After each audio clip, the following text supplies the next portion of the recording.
Summer vacation, হ্যাঁ summer ভ্যাকেশনের কাশ্মীরের tulip festival আপনার জন্য নিয়ে চলেছে যে ট্রিপ কুইকলি ট্যুরিজম, তাই মিস নয়। আপনি যদি মনে করছেন সামার ভ্যাকেশনে কোথায় যাবেন, তাহলে ট্রিপ কুইকলি ট্যুরিজম আপনার জন্য ভারতের বেস্ট জায়গা নিয়ে এসছে। চলুন তাহলে জেনে নেওয়া না কি জায়গা। টিউলিপ ফেস্টিভ্যাল থাকছে ফেব্রুয়ারি মাসে, মার্চ মাসে, এপ্রিল মাসে, মে মাসে। সিমলা মানালি ট্যুর, কল্পকিন্ন ট্যুর, স্পিটি ভ্যালি, গোয়া যেখানে বিচ মজা এবং এনজয়মেন্ট, লে লাদাখ এবং নেপাল। এছাড়াও থাকছে আপনার জন্য আন্দামান, যেটা ফ্যামিলি ও হানিমুন কাপলসদের জন্য পারফেক্ট ডেস্টিনেশন। তাছাড়া অরুণাচল প্রদেশ, সামারে অরুণাচল মানেই হচ্ছে তুষার রাজ্য। মনে রাখবেন 30 দিন আগে পর্যন্ত ক্যান্সেলেশন চার্জ কিন্তু একদম জিরো। আপনি এই ট্যুরগুলোকে মিস করবেন না। সামার ভ্যাকেশনের ট্যুর ট্রিপ কুইকলি ট্যুরিজমের এখনই শুরু হয়ে গেছে। অফারটা কত দিনের জানতে হলে ক্যাপশনে দেখুন।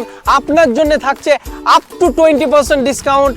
তাই আজকেই বুক করুন মাত্র 2000 টাকা দিয়ে। হ্যাঁ, মাত্র 2000 টাকা দিয়ে বুকিং কনফার্ম করে নিন এবং চলে যান আপনি আপনার স্বপ্নের সামার ভ্যাকেশন ট্যুরটি পরিবারের সাথে সাজিয়ে নিন। অফিসিয়াল ফোন নাম্বার 9547142736 নাম্বারে অথবা আমাদের ওয়েবসাইট tripquickly.in এ গিয়ে। এছাড়াও আমাদের যে কোনো অফিসে অর্থাৎ দমদম, বারাসাত, বেহালা, বহরমপুর, রঘুনাথগঞ্জ, চুঁচুড়া, আসানসোলে গিয়েও কিন্তু আপনি বুক করতে পারেন। মনে রাখবেন ট্রিপ কুইকলি ট্যুরিজম, যা বর্তমানে বাংলার অন্যতম জনপ্রিয় কোম্পানি।